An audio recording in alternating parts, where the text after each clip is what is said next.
Acts 12, 1 through 25. It was about this time that King Herod arrested some who belonged to the church, intending to persecute them. He had James, the brother of John, put to death with the sword. When he saw that this met with approval among the Jews, he proceeded to seize Peter also. This happened during the festival of unleavened bread. After arresting him, he put him in prison, handing him over to be guarded by 4 squads of 4 soldiers each. Herod intended to bring him out for public trial after the Passover. So Peter was kept in prison, but the church was earnestly praying to God for him. The night before Herod was to bring him to trial, Peter was sleeping between 2 soldiers, bound with 2 chains, and sentries stood guard at the entrance. Suddenly, an angel of the Lord appeared, and a light shone in the cell. He struck Peter on the side and woke him up. "Quick, get up," he said, and the chains fell off Peter's wrist. Then the angel said to him, "Put on your clothes and sandals." And Peter did so. "Wrap your cloak around you and follow me," the angel told him. Peter followed him out of the prison, but he had no idea what the angel was doing was really happening. He thought he was seeing a vision. They passed the first, second guards and came to the iron gate leading to the city. It opened for them by itself, and they went through it. When they had walked the length of one street, suddenly the angel left him.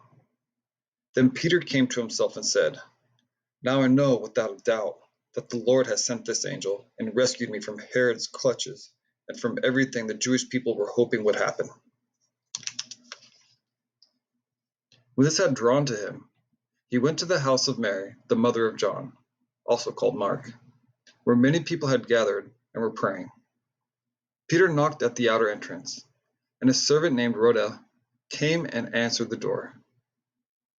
When she recognized Peter's voice, she was so overjoyed she ran back without opening it and exclaimed, "Peter is at the door." "You're out of your mind," they told her. When she kept insisting that it was so, they said, "It must be his angel."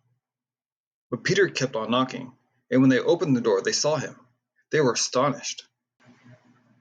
Peter motioned with his hand for them to be quiet and described how the Lord had brought him out of prison. "Tell James and the other brothers and sisters about this," he said, and then he left for another place. In the morning, there was no small commotion among the soldiers as to what had become of Peter. After Herod had a thorough search made for him and did not find him, he cross-examined the guards and ordered that they be executed. Then Herod went from Judea to Caesarea and stayed there. He had been quarreling with the people of Tyre and Sidon. They now joined together and sought an audience with him.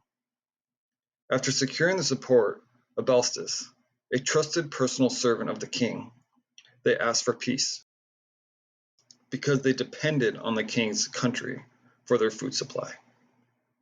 On the appointed day, Herod, wearing his royal robes, sat on his throne and delivered a public address to the people. They shouted, "This is the voice of a God, not of a man."